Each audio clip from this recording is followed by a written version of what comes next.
I thought you had 3 kids and ran your own business. How do you have time to run 5Ks? I did, in fact, just do a 5K in town. It's Broadhead Covered Bridge Days this weekend, and the whole family did a 5K this morning. Well, your shirt says half Ironman on it. That was a couple years ago. This, as a matter of fact, is one of my newer shirts, 2024. We're doing a little fit check here. Yeah, let's see it.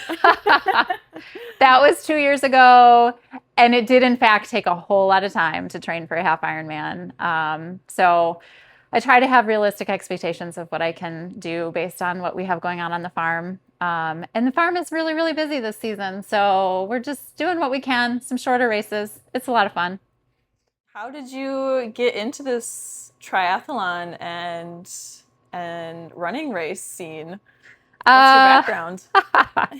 I've been running since middle school, so that's kind of always been a part of my being. I got into triathlons through a mutual friend like 5 or 6 years ago because my knees started hurting sometimes because I was running too much, and then I just fell in love with biking and swimming, and so that's sort of been my thing ever since like 5 years ago.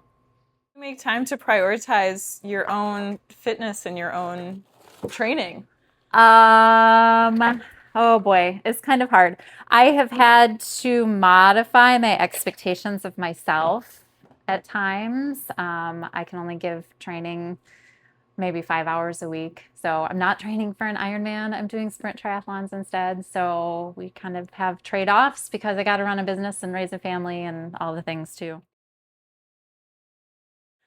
I do the races with my kids. So Kalina and I have been training together all summer, doing some triathlons, and we all just kind of do some of it together, some of it apart. We got some different interests, but we kind of move as a herd most of the time.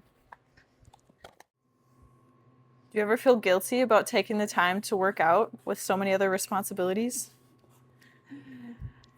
That's a loaded question. Um, yes, mom guilt is real. My family knows that they get a better Jen when I get to do things like running.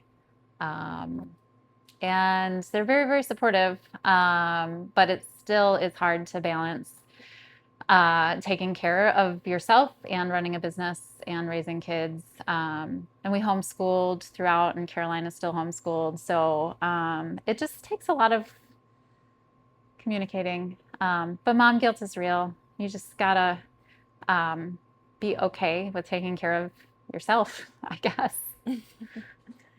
If a working mom told you she didn't have time for exercise, what would be one tip you would give her? Oh boy, it's different for everybody. That there are seasons in life, and sometimes we have to change our expectations of what we can do. It took me a long time to realize that I wasn't the same college Jen and able to do the same things and train in the same way and all of that. When my kids were little, I didn't train that much. And then as life changes, your goals and expectations of yourself can change. And challenging yourself to do something hard looks different in those different seasons. So just to keep finding what is fulfilling and what is like pushing some aspect of your life. And maybe that's mental health. Maybe that's finding a new friendship or something. But that we change with the seasons, and that's okay. With all of the different things that you're doing, what are you most proud of that you've accomplished so far? What am I most proud of? Honestly, I think I'm most proud of the fact that my 3 kids are pretty awesome. It's really gratifying to watch them grow up and like be very different from each other, but all like doing really cool things and honestly just really kind, lovely people. What makes your kids so awesome? What makes my kids so awesome? Well, they're smart and beautiful and kind. They notice the important things in other people and are generous. And hardworking. They've seen Bryce and I working hard, and they've worked alongside of us their whole lives. And so they have also caught the hardworking farmer vibe from us. Comment below on ways that you find are helpful for managing a busy life.